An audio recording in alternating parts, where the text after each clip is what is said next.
Why, hello there, and welcome to this video. Also, welcome to Trump's America, where apparently I no longer exist. That's correct. I no longer exist. I am a figment of your imagination. I am an apparition and nothing more. I simply have ceased to exist according to an executive order that was signed by the current president of the United States yesterday. If you haven't heard about this, then take a deep breath. If you have heard about it, also take a deep breath. We're going to spend this video deep diving into the executive order that was signed by President Trump yesterday. We're going to discuss the implications, potential implications, what it means for us, and also what it doesn't mean for us. I'm also going to give you my take on the situation, what I think it means for us, and what I think we should be paying attention for, and how we should be approaching this moving forward. So I have talked about Erin Reed before, Erin in the Morning. You can find her on all sorts of platforms as Erin in the Morning, and she did a wonderful article here going over the executive order. It's called A Line-by-Line Analysis of Trump's Big Anti-Trans Executive Order. We are going to be focusing on this article today. I'm going to go through it, we're going to talk about it, and then afterwards we're going to have a discussion about the whole thing. So I'm pretty much going to read the entire article, and I know that that might seem like a lot, but I think that this is really important to make sure that we're getting all the details, that we're hitting every point here. So on Sunday, reports emerged that President Trump would unleash a series of sweeping executive orders upon taking office, with one of the most significant targeting transgender people. By Monday evening, that prediction became a reality. Also, for all those Trump supporters that were in my comment section leading up to Trump taking office, oh, he doesn't care about you. He's not going to do anything regarding your rights. He's not going to target you at all. Guess who was wrong? You were wrong. So yeah, President Trump signed an executive order titled Defending Women from Gender Ideology, Extremism, and Restoring Biological Truth to the Federal Government. What a title that is. A comprehensive directive aimed squarely at dismantling legal and social recognition of transgender people across the United States. This far-reaching order impacts nearly every aspect of transgender lives, from federal identification to education, healthcare, and workplace protections. Its scope and implications demand immediate attention, not just from transgender individuals, but also their allies, journalists covering LGBTQ+ issues, and policymakers representing vulnerable communities. Understanding the full extent of this order, its potential limitations, and how it fits into the broader anti-trans strategy sweeping the nation is essential. This analysis will go section by section to make clear what the order does and does not do. So I gotta say, it pains me to read this stuff out loud, like the executive order. I really wish that I didn't have to, but here we are. So I just want to, strap in, get cozy, make sure that you've done some self-care, make sure you've taken care of yourself today, and that you have the spoons for this. If you don't have the spoons for this, it's okay to come back later. It's okay to not watch this video at all, but I do recommend that you do watch this video because this is all very important. Section 1, Purpose. Across the country, ideologues who deny the biological reality of sex have increasingly used legal and other socially coercive means to permit men to self-identify as women and gain access to intimate single-sex spaces and activities designed for women, from women's domestic abuse shelters to women's workplace showers. This is wrong. Efforts to eradicate the biological reality of sex fundamentally attack women by depriving them of their dignity, safety, and well-being. The erasure of sex in language and policy has a corrosive impact not just on women, but on the validity of the entire American system. Basing federal policy on truth is critical to scientific inquiry, public safety, morale, and trust in the government itself. This unhealthy road is paved by an ongoing and purposeful attack against the ordinary and long-standing use and understanding of biological and scientific terms, replacing the immutable biological reality of sex with an internal, fluid, and subjective sense of self unmoored from biological facts. That's unbelievable that this is like written into an executive order. I just can't even believe it. Invalidating the true and biological category of woman, it improperly transforms laws and policies designed to protect sex-based opportunities into laws and policies that undermine them, replacing long-standing, cherished legal rights and values with an identity-based, inchoate, social concept. Accordingly, My administration will defend women's rights and protect freedom of conscience by using clear and accurate language and policies that recognize women are biologically female and men are biologically male. Okay, so this section of the executive order has no legal weight but provides insights into its purpose and ideological roots. The Trump administration makes clear that it views transgender people as an enemy, framing their existence as an attack on women and institutions, much like opponents of gay marriage once framed it as an attack on the sanctity of marriage. On substance, the section makes its purpose clear: to remove transgender women from women's spaces and to end federal recognition of transgender people broadly, while entirely ignoring the existence of transgender men and focusing its fear-mongering heavily on transgender women. Yeah, so this whole beginning part right here is wild because it's trying to frame all of this as based on truth and science and fact, while completely ignoring the fact that trans healthcare, like gender affirming care, has been affirmed by like every health organization in the world, almost all doctors. Biological like reality affirms transgender lives. Like that is a fact. That is a actual fact. And it's completely absurd that they are literally trying to say that bigotry is on the side of science with this. Like, that's just absurd, especially because they seem to have no idea that transgender men exist. So Section 2, policies and definitions. It is the policy of the United States to recognize two sexes, male and female. These sexes are not changeable and are grounded in fundamental and incontrovertible reality. Under my direction, the executive branch will enforce all sex protective laws to promote this reality, and the following definitions shall govern all executive interpretation of and application of federal law and administration policy. A. Sex shall refer to an individual's immutable biological classification as either male or female. Sex is not a synonym for and does not include the concept of gender identity. Women or woman and girls or girl shall mean adult and juvenile human females, respectively. C. Men or man and boys or boy shall mean adult and juvenile human males, respectively. D. Female means a person belonging at conception to the sex that produces large reproductive cell. E. Male means a person belonging at conception to the sex that produces the small reproductive cell. F. Gender ideology replaces the biological category of sex with an ever-shifting concept of self-assessed gender identity, permitting the false claim that males can identify as and thus become women and vice versa, and requiring all institutions of society to regard this false claim as true. Gender ideology includes the idea that there is a vast spectrum of genders that are disconnected from one's sex.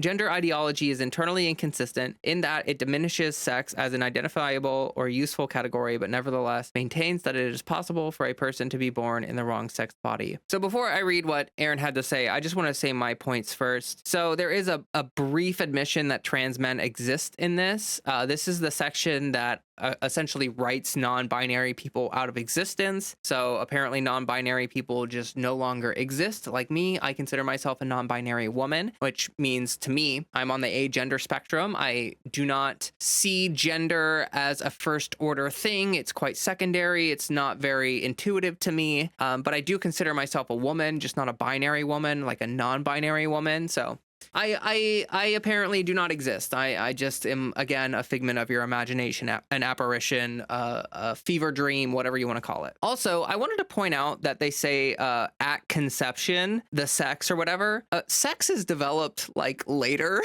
in the process. So like everyone starts out as a girl, like everyone starts out as a female until, you know, sex hormones flood the womb and cause developmental changes to happen. So like these definitions are not like usefully accurate. Like they're not actually pointing to something that we would consider to be absolutely scientifically true. If you're talking about at conception, you know, there is no sex at conception. Also, I wanted to point out this part right here, in that it diminishes sex as an identifiable or useful category, basically saying that like gender ideology makes sex completely useless for things, which is totally not true. If you talk to trans people at all, they're very aware of how they were born. Like I was born, you know, I'm AMAB or whatever. Trans men are AFAB. We talk about that a lot. There are implications for that. Like that is a thing that the medical field considers and that we, you know, have to be forthcoming about and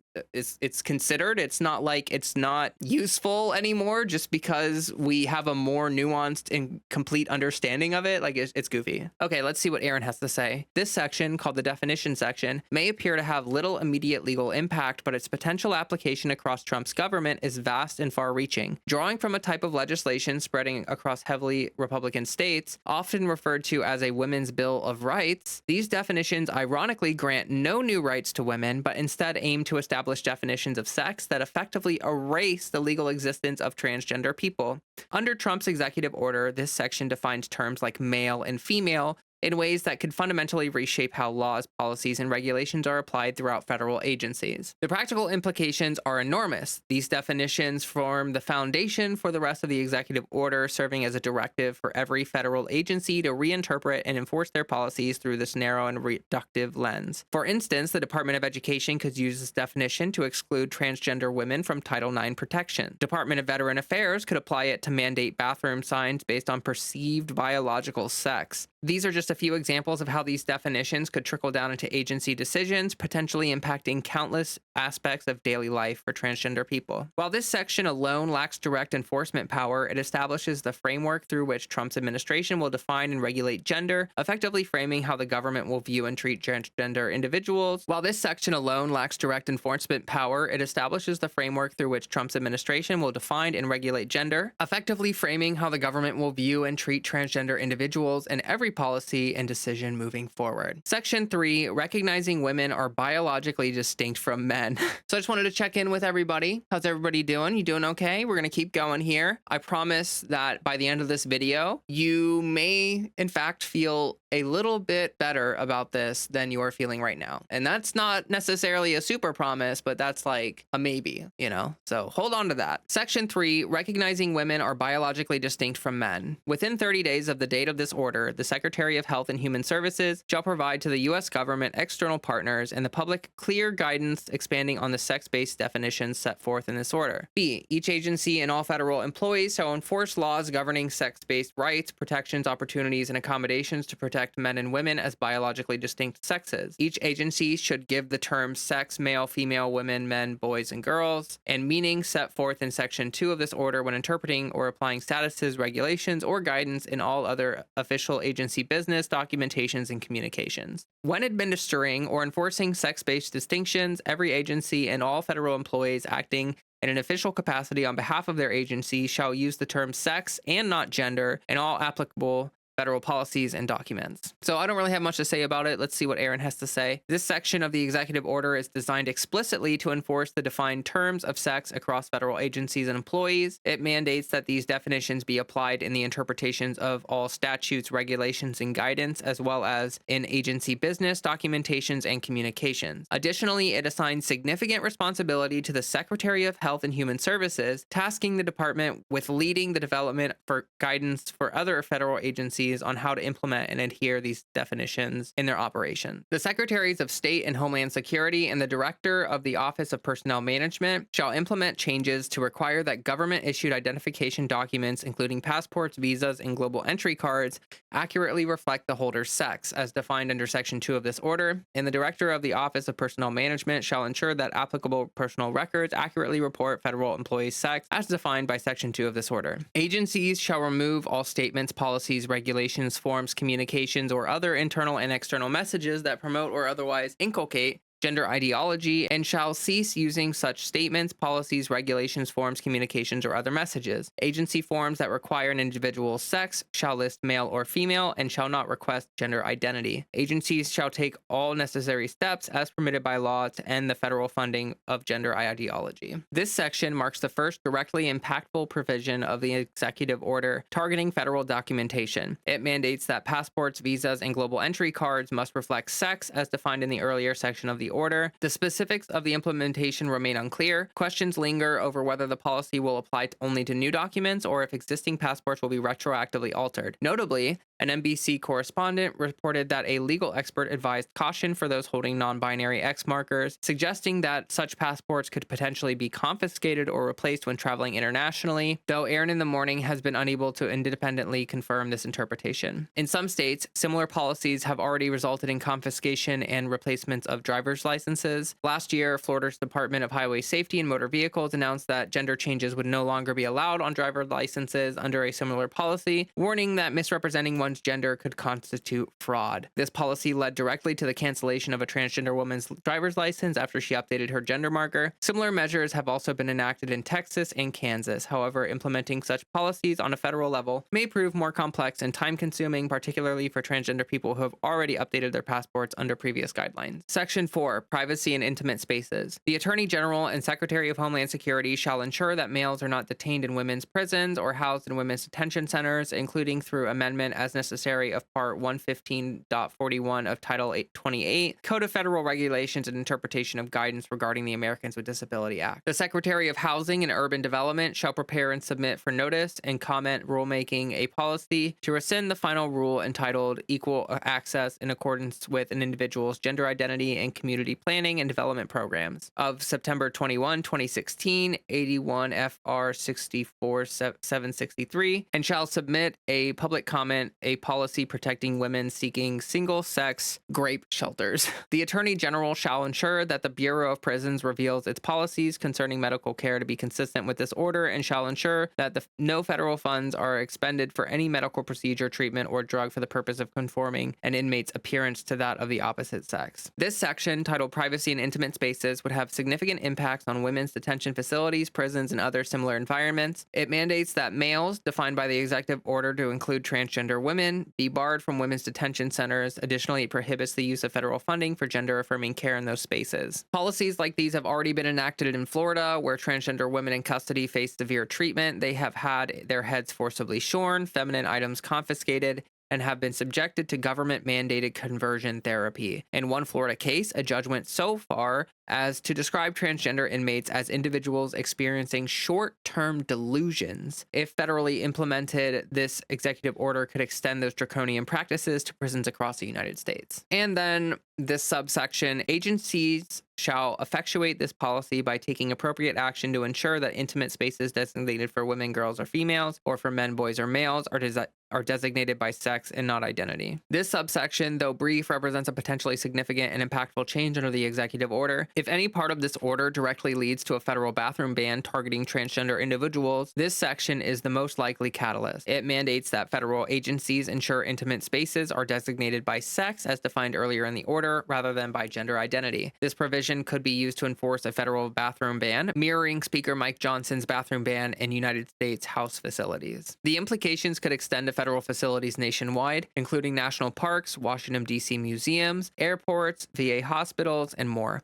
While it remains unclear how or if such policies will be enforced, the potential for restrictions in these spaces is significant and warrants close monitoring. Section 5, protecting rights. I feel like this is like newspeak that we're reading. Like this is just completely protecting rights by taking away rights. Yay. The Attorney General shall issue guidance to ensure the freedom to express the binary nature of sex and the right to single-sex spaces in workplaces and federally funded entities covered by the Civil Rights Act of 1964. In accordance with that guidance, the Attorney General, the Secretary of Labor, the General Counsel and Chair of the Equal Employment Opportunity Commission, and each other agency head with enforcement responsibilities under the Civil Rights Act shall prioritize investigations and litigation to enforce the rights and freedoms identified. Several sections of the executive order reference the Equal Employment Opportunity Commission, signaling a potential attempt to weaponize the agency against transgender people using restrooms aligned with their gender identity in the workplace. Similar proposals have appeared in state legislators, such as in Missouri, but these bills have largely failed to gain traction. However, this section merits close attention, as the administration could potentially argue that existing non-discrimination laws require enforcing discrimination against transgender individuals in workplace restrooms,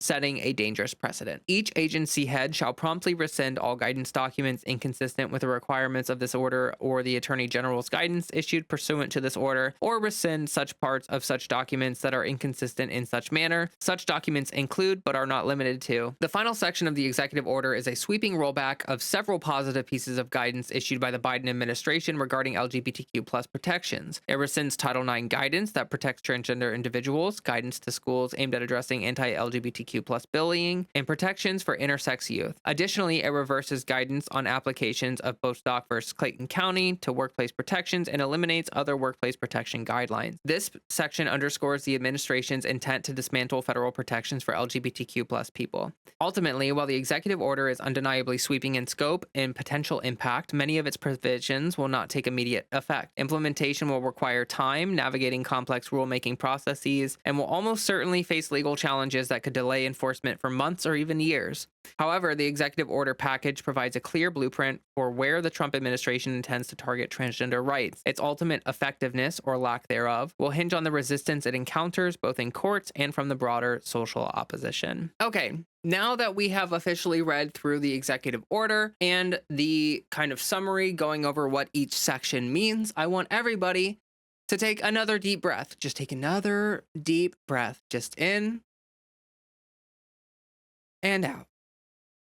Okay, now I know that that was a lot, and I know that the wording and the language in the executive order is incredibly harsh and kind of makes it seem like we're all absolutely fucked. And I understand that that is scary and it's put a lot of people into a state of panic. I want to say, first and foremost, do not lay down and let them subjugate you. Do not take this executive order as like official law of the land immediately right now. This is not all in effect right now. This is not all happening right now. This is stuff that's going to take time to like work down into agencies and figure out rulemaking processes and figure out how to rework systems and stuff to fit in with this executive order. It's all going to be a very complicated process. So do not panic. We still have time to figure out, how to counter this, how to fight it in court or on the streets. And, we have time. So it's not going to take effect immediately. Secondly, do not give up on getting documents updated. Now, there are specific instances, as it mentioned, that, your documents could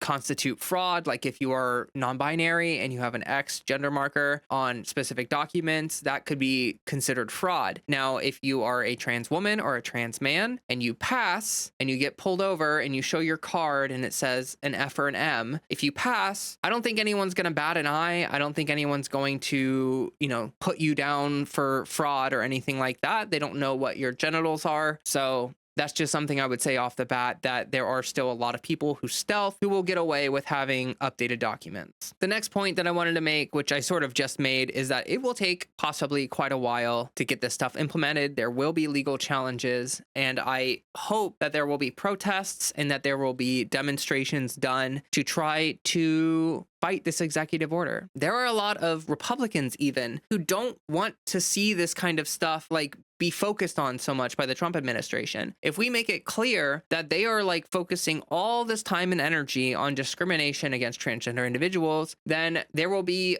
obviously a lot of people on the left that will have our side, that will have our backs, but also there will be a lot of people in the public in general who just quite simply do not care about transgender individuals, and they want, the price of their eggs to go down. They want the economy to get better. They want other things to happen to make their lives better. And this kind of like culture war stuff is a mass distraction from what's actually important. Like if they focus on this stuff, then they're not focusing on the other stuff that their constituents want them to focus on. Also, blue states will almost certainly fight all of this. And this is really important because if there are states that have statewide protections, local protections, you have to consider the fact that if you live in a deep blue state, if you live in a state that has protections, those will most likely trump, no pun intended, the executive order. Like these protections will likely protect you over the federal stuff. Like we are not just federal entities. We all live within a state in the state constitution, the state law, all that stuff. And to be totally honest, I do not see very many deep blue states just rolling over and accepting this executive order as written. As I mentioned before, we need to protest. We need to put immense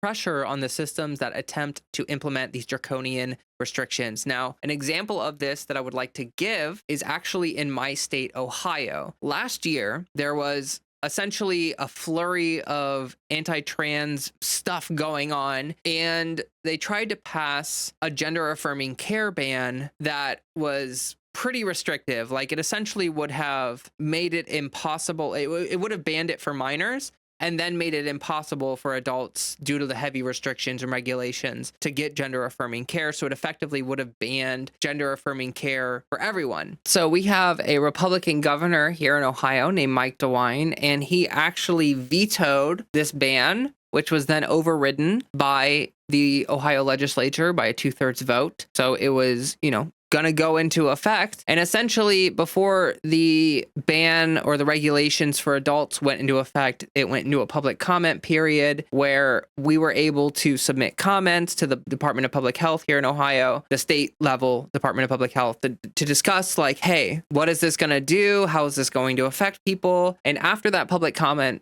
period ended, the Department of Public Health decided to, not implement those regulations that would have made essentially gender affirming care for adults banned in Ohio. Now, for minors, they were not so lucky. Care for minors is banned in Ohio now because of this, bill that was passed. But adults were spared from this because it was just the public backlash and the pressure was too immense. They realized that they were going to be doing an immense amount of harm, and they were just not able to push it through. So this is an example of public pressure actually doing something, like using your voice and making sure that people stand up for themselves. Like, all of that is very important. We are not going anywhere. We are already here, and it'll be very hard for them to take everything from us when we use our voices, we protest, and we make ourselves very loud and proud and clear. Now, hopefully there will also be legal challenges to this. Like, hopefully we will see some challenges at a legal level trying to fight this executive order. Do I think that they will be, at the end of the day, really successful in stopping it entirely? No. But I do think that legal challenges could delay implementation for a lot of this stuff, potentially for months or maybe even years. And at that point, it will possibly go into effect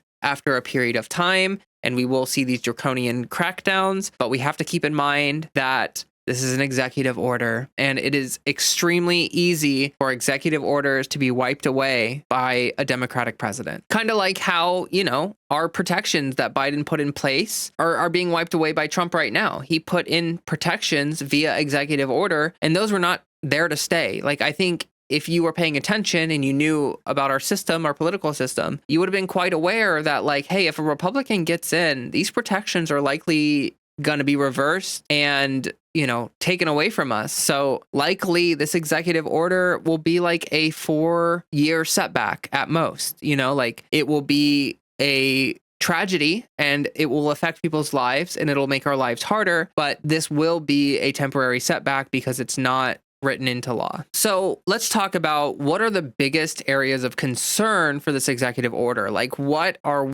should we be paying attention to? What should we be concerned about happening because of this executive order? States might use this executive order as justification for an anti-trans bill. There have been a flurry of anti-trans bills over the past 3 or 4 or 5 years. They've just been going nonstop, hardcore at a state level, especially red states, trying to pass bathroom bans, gender affirming care bans, all sorts of bans, like trying to force transgender women into males' prisons and stuff like that. There's all sorts of nonsense going on, right, at a state level. And this executive order could give them a federal approved grounding or wording or interpretation of sex and gender that allows them to implement discriminatory policies. So I would very, very super highly recommend you pay very close attention to your state legislature. Likely, most of the negative things that we will see from this administration will be a result of empowering state level discrimination. So if you live in a red state, you need to keep your eyes peeled and be ready. Like in Ohio, they already passed a bathroom ban in all schools. Like if you like K through college, even public college, there is a bathroom ban in effect right now that prevents people apparently from using the bathroom of their choosing. Now, there is stuff that we could talk about here where, like in Florida, there's a bathroom ban.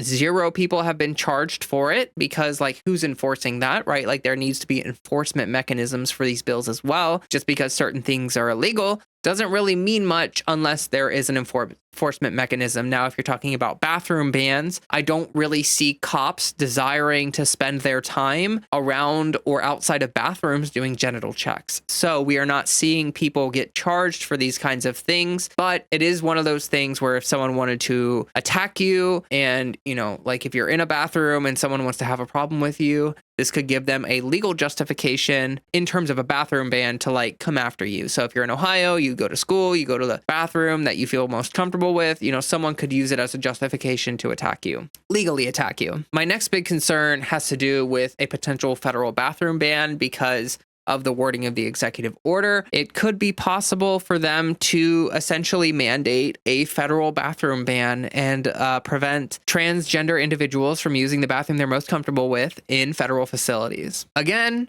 I'm not, saying that we should break laws. Of course, I wouldn't do that because it's against TOS on YouTube.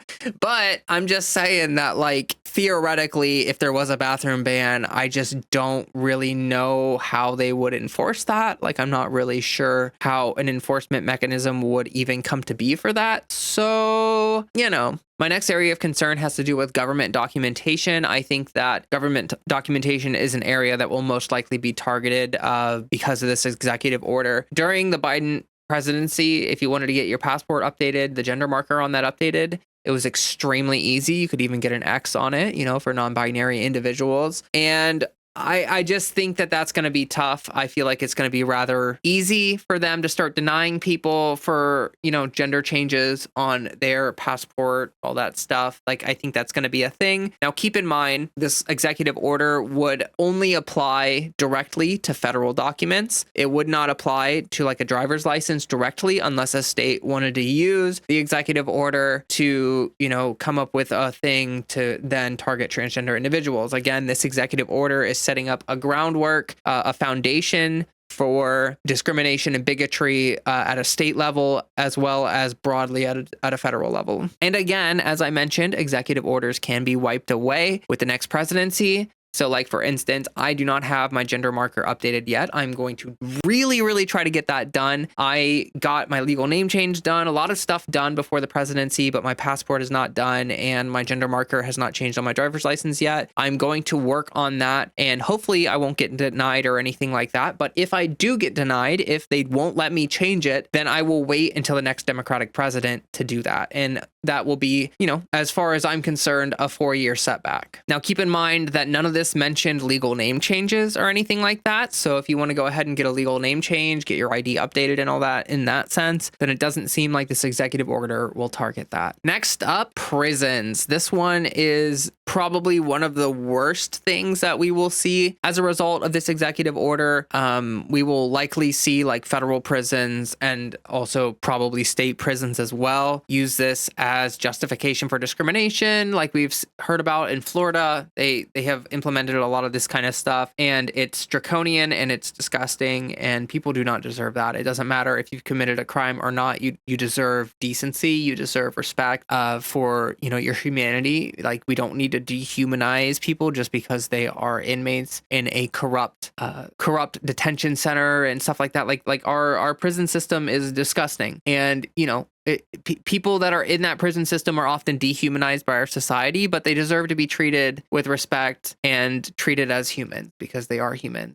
So yeah, my one of my biggest concerns has to do with prisons and the treatment of inmates. Next up, discrimination in schools and at work. This is kind of wrapped up with my last concern, which is the fact that Title IX has been defeated. And Title IX was kind of awesome because in terms of like school and work and other things, it provided a layer of protection where, like, if you were to discriminate against someone for their gender identity, they could take action against you and not necessarily be successful, but that sort of is a deterrent against bigotry in schools and at workplaces. But now that has sort of been defeated. So if there is a bigot at a company or at a school, they will probably be emboldened to do bigotry and discrimination, and there will likely be no recourse for that. Now, that doesn't mean that there will be no recourse for that, because let's say there's someone who's very accepting higher up than that person. They may be able to say, like, you know, get in line, buddy, and stop being a jerk. That without Title IX, it's kind of sucky.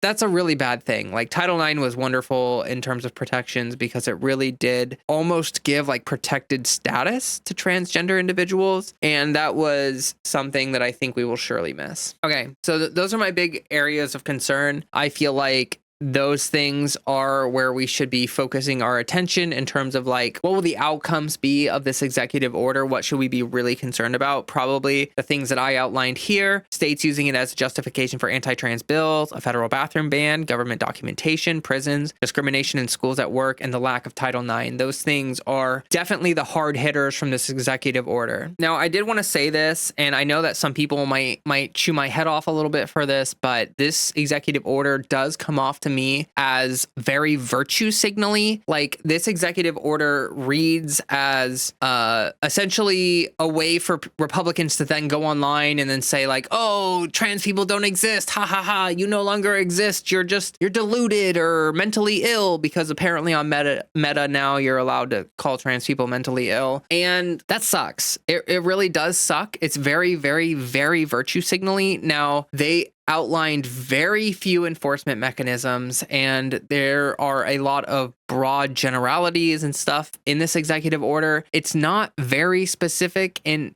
how it's supposed to be applied in certain areas. In certain areas, it is specific, but in other areas, not so much. Like, most of the specifics have to do with writing gender identity out of government documentation, which was a thing prior to Biden already. Like, gender identity and the difference between sex and gender was kind of put into effect by Biden allowing sort of like the rewriting of government documentation and stuff to include gender identity instead of all of it focusing on sex. So right now, it's very unclear what the actual implications of this executive order will be, or whether there will even be anything done with it. Like, Trump loves to talk and loves to talk, but like, is he actually going to do anything with this executive order, or is it just going to kind of remain as like an epic own for all the woke leftists? Like, that really is how it reads, is like, haha, checkmate, wokey folks, you're not real anymore. You're not allowed to have opinions. You're not allowed to have beliefs that are different than mine. But yeah, we shall see. And obviously this, you know, we should be paying very close attention to what goes on with this executive order, as well as any implementation or any laws that use it as a justification. Lastly, I would just like to say that we need to keep in mind historical context for a lot of this stuff. Like I mentioned before, Biden put in place a lot of protections via executive order, and those have now all been wiped away. So we are back before the Biden presidency in terms of protections, but also worse off in a sense, because, you know, the executive order not only rescinds the protections that Biden put into place, but it also approves discriminatory practices against transgender individuals. So it is kind of bad. This is bad. Like, it's not a good thing. Definitely bad. Was it expected?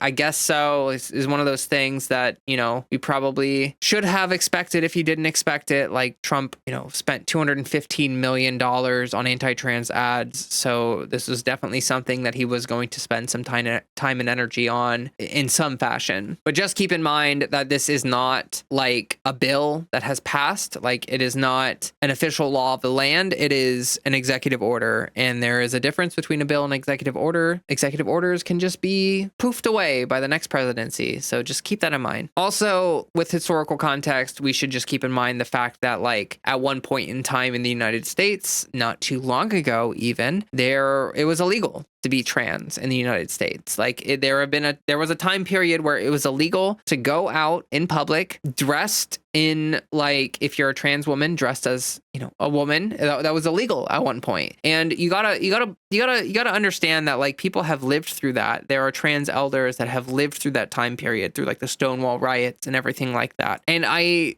quite frankly, do not think that we will return to that time. Like, I don't think that things will get that bad. Now, they will probably get bad. Bigots will be emboldened. This will definitely embolden right-wing trolls online. They will love to throw this in our face constantly as like a ha ha ha, guess what? You don't exist. Ha ha ha ha. But just keep in mind that there have been some awful things done to us in the past, and people persevered and they had pride and they, lived their lives and they tried to have self-love. And I'm not saying that those time periods were great or that people lived beautiful, wonderful, perfect lives, but I'm just trying to say that, like, it has been bad before and it's getting worse right now, but it's nowhere as bad as it was like pre-Stonewall riots. And again, I just think that a lot of this stuff is going to be basically a temporary setback. As of the recording of this video, the filibuster is still a thing. So the Republicans need 60 votes to pass any bill. So they are not going to be able to just pass any anti-trans bill they want at a federal level. They will meet resistance from the Democrats. I do not think that they will be able to get enough Democratic votes to pass anti-trans discrimination into like actual law. So that is something very much to consider, that this will likely stay at an executive order level. That's why I think we should be focusing most of our attention on state laws, because I don't think that we will see much more on a federal level in terms of trans discrimination. This executive order is probably the Hail Mary for them. But at a state level, this could be justification for some really, really draconian laws, and especially in states where they are already gunning to pass these kinds of things, it'll be really hard to challenge them legally with this new executive order backing the potential, state laws. Now, if you want like my personal opinion on how I feel about this, I feel like it sucks. I feel like it's very virtue signaling, and I feel like there will be bad things that happen because of this, but I do not think that this is going to be able to destroy transgenderism in America. I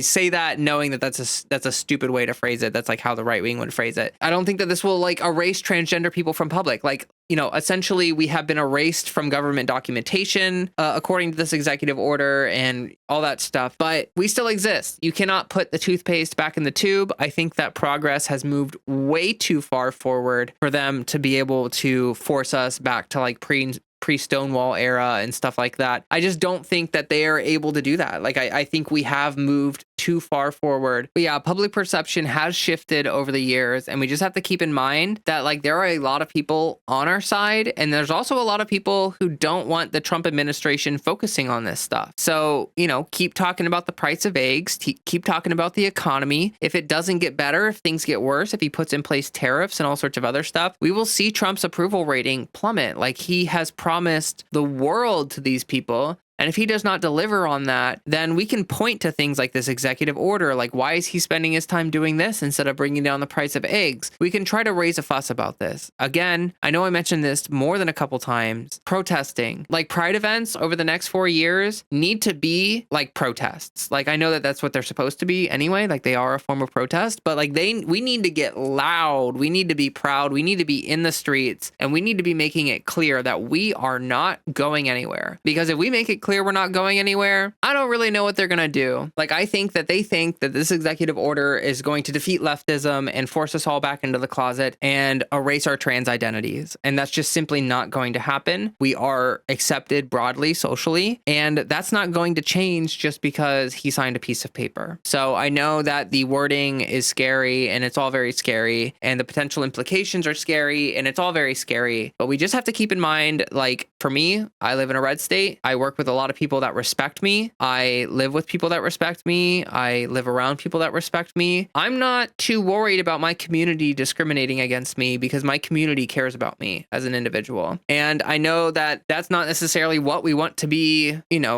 what we want to be left with. But if you are a part of a community, if you have a support network, that will do a lot for you. People will stand up for you. People will not follow these regulations if they care about you. Like, just because they say that I'm not allowed to use the women's restroom or whatever at work, my workplace is not going to all of a sudden become transphobic just because of an executive order. Like, they're still going to treat me with respect. I'm being treated with respect even after the election, after all this stuff has happened. Nothing has changed for me at a personal level. Like, for me personally, the biggest concerns, like I mentioned before, is documentation and being able to get my gender marker updated, all that stuff. We will see about that. But yeah, that's all I have to say about this executive order. It's a tough time for us. It's a dark day. It's going to be a dark 4 years. It's going to be tough. But I just want to remind everyone that, like, during Trump's first term, he did a lot of talking. He made a lot of promises. He said a lot of stuff, and not very much of it got done. Not very much of it actually came to fruition. So although we're scared, although we're worried, I don't really know that this term is going to be any different. Like, filibuster is still in effect. So what? They're going to be able to do like 1, maybe 2 reconciliation packages. They have already said that they only really plan on doing 1 reconciliation package. Like, I don't think anti-trans legislation is going to fit within a reconciliation package. I don't think they're going to like allow that stuff into a reconciliation package. Like, I just don't think that will fly. But I mean, who knows what the future holds for us? Like, crazy things have happened here in the United States recently.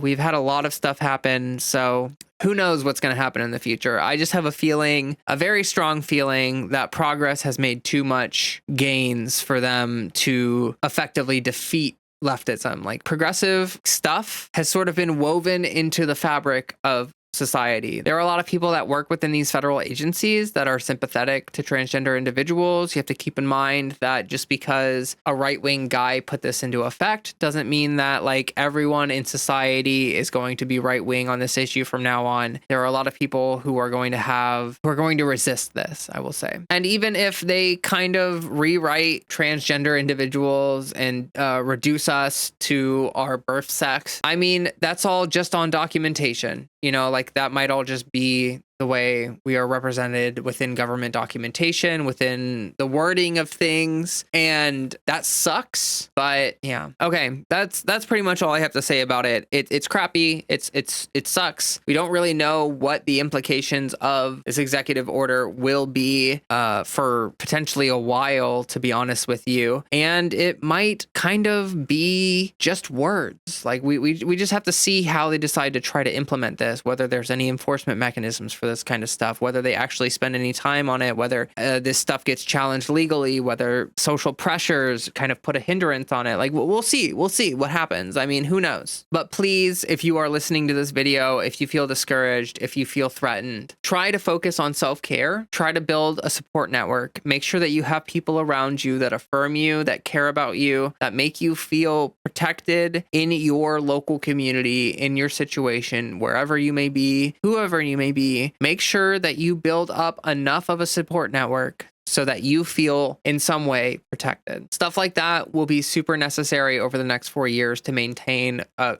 good mental health, to make sure that you don't spiral, to make sure that you don't become too doomer about all this stuff. Just keep in mind that there are a lot of people that care about us. There are a lot of people that will have your back. And, you probably have people in your life that are willing to listen to you vent, that are willing to be there for you and hold space for you. And just make sure that you're getting all the self-care that you need, that you're taking care of yourself, and you're not letting this executive order tell you that you don't matter, because you do. And with that, I think I'm going to go ahead and start wrapping up this video. Make sure to leave a like on it. If you enjoyed the video, I would super appreciate your support. Leave a comment down below for the algorithm gods. Tell me how you're doing. Tell me what you did for self-care recently to try to alleviate some of the bad feelings from what's going on politically at a federal level. Make sure that you take media breaks if you need to, even if it's watching my content. I encourage you, if it's adding stress to your life, maybe take a little break from the media, from the YouTube videos, from the whatever, because sometimes that kind of stuff can be really overwhelming, especially because here online, we have to do clickbaity stuff that makes it seem like, like you're going to see a lot of videos like it's Jover, trans people are cooked, like we're all done for. You're going to see a lot of stuff like that. And, you just got to keep in mind that all of that stuff is because of engagement. It's people are scared, so they're going to see scary title and click on it. And that's about it. Also, please hit that subscribe button. button. There's a lot of you that are not subscribed. I would love to have more of you join the community to help grow my platform so that I can make better content and more content in the future. A big thank you to everyone who has helped me reach 11,000 subscribers. I am honestly super overwhelmed with the support, and I will do everything I can to continue fighting for our rights and to continue fighting for everything that we stand for. So like, this platform for me is my way of speaking out and my way of trying to make a difference. Another thing that I do to try to make a difference is that I have a Discord community server, which has over 1,100 people in it, almost 1,200 people in this Discord server. It is a massive community of people who are interested in building support networks, sharing resources, and being there for each other. If you don't have a support network, if you don't have people that you feel like you can chat with that can help you through these dark times, I highly recommend you join my Discord server. We moderate it to make sure that things stay good in there, that people are not just doom spiraling and freaking out constantly. We try to make sure that things are maintained at a level that is appropriate for, everyone. But yeah, to join, you just go to the description of the video, you click open the description, you'll see my link tree, you click the link tree, it'll pop open my link tree, and my Discord link will be there. So again, you go to the description of the video, click the link tree, click the Discord link, and you should be on your way. I would love to see more of you in there. I'm in there almost every day, chatting with people, talking with people, giving my 2 cents, trying to help people navigate these murky waters. I also have a Patreon that I started recently, and the Patreon is essentially a funding mechanism for my channel. I would like to start bringing on like editors and stuff like that for my channel to help me produce more content or produce just better content in general. And in order to do that, I want to pay people. Like, I want to actually provide some sort of, compensation for work that people would do on my behalf. Like, I don't want to just have people working on stuff for free or whatever. So if you wanted to join the Patreon, the link is also in the description of my video. It's also in my link tree. Anything you're willing to give on a monthly basis, even like the smaller memberships where it's like $2 a month, all of that would be so incredibly helpful for me growing my platform. And if that Patreon grows enough, then I could possibly use it, to get some help so that I can make more videos. If you don't know, I work a full-time job right now. So YouTube is definitely a side gig for me, which is unfortunate because I feel very passionately about my channel. Like, I want to do this full time. I would love for this to be something that I could focus on more so that for instance, I wanted to get a video out yesterday about this executive order, but I worked a double, and then I got home and I caught up on the news, and it was like 11 p.m. and I was exhausted and I just passed out.